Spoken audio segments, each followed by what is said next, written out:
কোন ধরনের কোষের পরিণতি লাভের জন্য থাইমাস অপরিহার্য? থাইমাস অপরিহার্য। টি কোষ।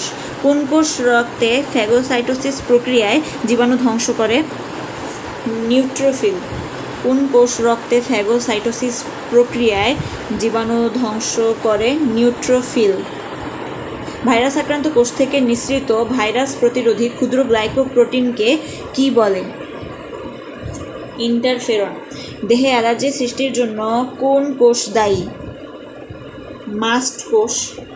প্যাথোজেন সংক্রমণের ফলে দেহে কোন কোষের উপস্থিতি বেড়ে যায়? নিউট্রোফিল। প্যাথোজেন সংক্রমণের ফলে দেহে কোন কোষের উপস্থিতি বেড়ে যায়? নিউট্রোফিল। প্যাথোজেন